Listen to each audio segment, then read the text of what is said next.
আল্লাহ তাআলা পবিত্র কোরআনে বলেছেন, আমি স্বীয় ক্ষমতা বলে আকাশ নির্মাণ করেছি এবং আমি ইহার সম্প্রসারণকারী। মহাবিশ্ব সম্প্রসারিত হচ্ছে। এই মহাবিশ্ব যে সম্প্রসারিত হচ্ছে, এই কথাটা আল্লাহ তাআলা কত বছর আগে বলেছে? 1400 বছর আগে পবিত্র কোরআনে বলেছে। অথচ বিজ্ঞানী আইনস্টাইন পর্যন্ত আগের সকল বিজ্ঞানীরা ভাবতো মহাবিশ্ব যত বড় আছে তত বড়ই, স্ট্যাটিক ইউনিভার্স। এটা বড় হচ্ছে না, ছোট হচ্ছে না। ইউনিভার্স স্ট্যাটিক, যত বড় আছে ঠিক তত বড়ই। তখন একজন বিজ্ঞানী প্রশ্ন করেছিলেন যে ইউনিভার্স যদি যত বড় আছে তত বড়ই হয়, তাহলে এই ইউনিভার্সের ভেতরে আছে বিলিয়ন বিলিয়ন গ্যালাক্সির মধ্যে আছে বিলিয়ন বিলিয়ন ট্রিলিয়ন ট্রিলিয়ন নক্ষত্র, চন্দ্র, সূর্য। তাহলে এই মহাবিশ্বের আকাশ তো সবসময় উজ্জ্বল থাকার কথা, দিনের থেকে 40,000 গুণ বেশি আলো থাকার কথা, রাত হওয়ার কথা না। কখন সূর্য উঠলো বা কখন পৃথিবী ঘুরে কখন সূর্য উঠলো ডুবলো বোঝা যেত না। মহাবিশ্বের আকাশ 40,000 গুণ বেশি আলো থাকতো দিনের চেয়ে।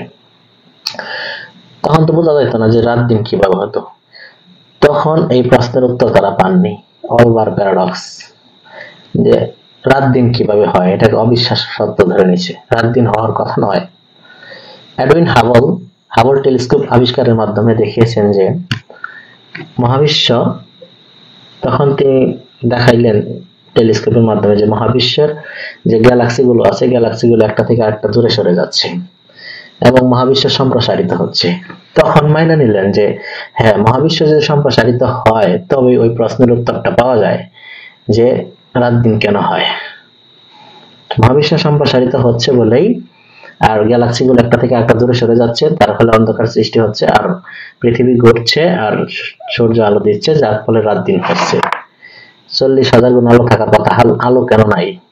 এই প্রশ্নের উত্তর তখন পাইল যে মহাবিশ্ব, এই গ্যালাক্সিগুলো একটা থেকে আরেকটা দূরে সরে যাচ্ছে আর মহাবিশ্ব সম্প্রসারিত হচ্ছে। এই কথাটা আল্লাহ তাআলা তো পবিত্র কোরআনে কারিমে 1400 বছর আগেই বলে দিয়েছেন যে মহাবিশ্ব সম্প্রসারিত হচ্ছে। এই মহাবিশ্বকে আবার কি করা হবে? আল্লাহ তাআলা পবিত্র কোরআন কারিমে বলেছেন যে একটা সময় কলাপস করা হবে, লিখিত কাগজের ন্যায় জড়ায় ঘটানো হবে, একটা পয়েন্টে আবার একটা পয়েন্টে চলে যাবে। তারপরে আল্লাহ তাআলা পবিত্র কোরআন কারিমে প্রথম সূরা ফাতিহাতে বলছেন মালিক ইয়াউমিদ্দিন, মহান আল্লাহ তাআলা আইনের দিনের মালিক।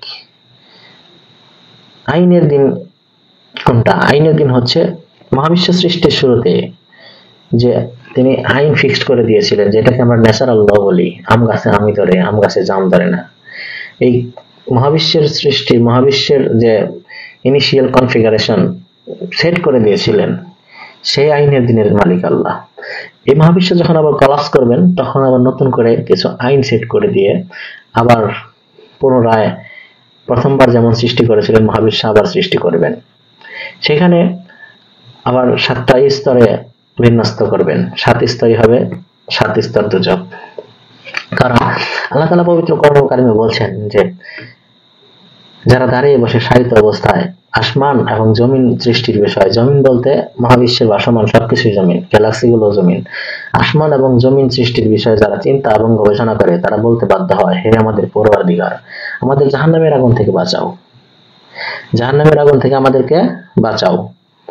তাহলে আসমান জমিন আবার বলতেছে যে ইহা এক মহাশপথ যদি তোমরা জানতে, মাওয়াকিন নুজুমি, তারার বাড়িদের শপথ দেখায় আল্লাহ তাআলা বলতেছেন যে ইহা এক মহাশপথ যদি তোমরা জানতে। মাওয়াকিন নুজুমি, মাওয়াকি মানে কি? বাড়ি, নুজুমি মানে তারা, তারার বাড়ি, তারার বাড়ি মানে গ্যালাক্সি। তারারা কোথায় থাকে? আকাশে বিক্ষিপ্তভাবে তারারা থাকে না, তারারা হচ্ছে এই গ্যালাক্সির মধ্যে থাকে, প্রত্যেকটা গ্যালাক্সিকে কেন্দ্র করে তারারা, নক্ষত্ররা থাকে। এই বাড়ির শপথ করে আল্লাহ তাআলা বলতেছেন যে ইহা এক মহাশপথ যদি তোমরা জানতে। তার মানে এই আসমান জমিনের দেখা চিন্তা গবেষণা করলে বলতে বাধ্য হয় যে আমাদের জাহান্নামের আগুন থেকে বাঁচাও। তো জাহান্নাম তো এই গ্যালাক্সির মধ্যে, এই ইউনিভার্সে, গ্যালাক্সিতে রয়েছে হচ্ছে বিপুল পরিমাণ, এখানে প্রত্যেকটা গ্যালাক্সির মধ্যে এক একটা সুপারম্যাসিভ ব্ল্যাক হোল থাকে। এই ব্ল্যাক হোলের আগুন কল্পনার বাইরে। এখানে এইটাই মূলত শাস্তির জায়গা। এই প্রত্যেকটা গ্যালাক্সি মানুষকে আল্লাহ তাআলা তার প্রতিনিধি হিসেবে সৃষ্টি করেছেন। প্রতিনিধির কাজ কি? প্রতিনিধি হিসেবে দায়িত্ব পালন করবে। যারা জাহান্নামে যাবে, এই গ্যালাক্সি গুলো, এক একটা গ্যালাক্সির মধ্যে তারা সাজা খাইতে থাকবে, এক একটা গ্যালাক্সির মালিক করে দেওয়া হবে। গ্যালাক্সির মধ্যে থাকবে, জিনরা হবে তাদের বন্ধু, মানুষের জিনরা হবে তাদের বন্ধু। আর যারা জান্নাতে যাবে, জান্নাত হচ্ছে আলাদা ইউনিভার্স। জান্নাত হচ্ছে আলাদা ইউনিভার্স, আলাদা একটা মহাবিশ্ব। এইটা দুইটার মাঝখানে আছে বারজাক। আল্লাহ তাআলা পবিত্র কোরআনুল কারীমে বলেছেন যে, এই কথা বলছেন যে, দৌড়ে চলো তোমার রবের ক্ষমা এবং জান্নাতের দিকে, যার বিস্তার আসমান জমিনের সমান। আমাদের এই 7 আসমান জমিন যত বড়, আয়তনে জান্নাত তত বড়। আয়তন যেহেতু সমান, একটা আরেকটার ভিতরে নাই, এটা হচ্ছে আলাদা ইউনিভার্স। সেখানে সরাসরি যাওয়া যায় না, মাঝখানে বারজাক আছে। যাইতে গেলে কি দিয়ে যাইতে হবে? নির্দিষ্ট চ্যানেল দিয়ে, প্রপার ওয়ে, তারপরে এই ইউনিভার্স থেকে বেরোনো যাবে। ইউনিভার্স থেকে বেরোনো যায় না আল্লাহর অনুমতি ছাড়া। আল্লাহ তাআলা পবিত্র কোরআনুল কারীমে বলেছেন, হে জিন এবং মানব জাতি, যদি তোমাদের সাধ্যে কোলায় এই ইউনিভার্সের থেকে বাইরে যাও, আসমান জমিন থেকে বাইরে যাও, কিন্তু তোমরা পারবা না অনুমতি ছাড়া। নবী করিম সাল্লাল্লাহু আলাইহি ওয়াসাল্লামকে এই ইউনিভার্স থেকে বের করা হয়েছিল। নবী করিম সাল্লাল্লাহু আলাইহি ওয়াসাল্লাম যখন মেরাজে গিয়েছিলেন, তখন তিনি মক্কা বা মদিনা থেকে যাননি। তিনি গিয়েছিলেন সেই জেরুজালেম থেকে, মসজিদুল আকসা থেকে। ওখান দিয়ে পোর্টাল আছে, ওইখানে ওয়াইফুনাইম আসে, ওই দিক দিয়ে নিমিশেই যাওয়া যায়। ওই পোর্টাল দিয়ে নবী করিম সাল্লাল্লাহু আলাইহি ওয়াসাল্লাম 7টা স্তর আসমান পাড়ি দিয়ে পূর্ব আরাফে গিয়েছেন। আরাফটা আবার 2 ভাগে বিভক্ত, পূর্ব আরাফ, পশ্চিম আরাফ। এই পূর্ব আরাফ থেকে পূর্ব আরাফ, পশ্চিম আরাফ, মাঝখানে বেল আছে, যেটা এইটা হচ্ছে, এই বেলটা পাড়ি দিতে গেলে সিদরাতুল মুনতাহা হয়ে যেতে হয়। সিদরাতুল মুনতাহা হচ্ছে উল্টা দিকে ঝোলা বড়ই গাছের মতো। এটা হচ্ছে আল্লাহর আরশ থেকে লাগানো, এই আরাফের মধ্যে ঝোলানো 2টা শাখা, একটা পূর্ব আরাফে গেছে, একটা পশ্চিম আরাফে গেছে।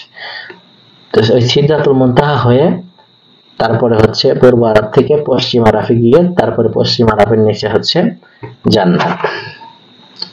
আরাফটা মূলত ফেরেশতাদের সাম্রাজ্য। তো এই ইউনিভার্স থেকে বেরোতে গেলে আল্লাহর অনুমতি নিয়ে ওইভাবে যেতে হবে, আদারওয়াইজ যাওয়া যাবে না। মাঝখানে বারজাক আছে, ব্যারিয়ার আছে। এই মহাবিশ্ব যখন কি করা হবে? কলাপস করা হবে এবং আবার নতুন করে সৃষ্টি করা হবে।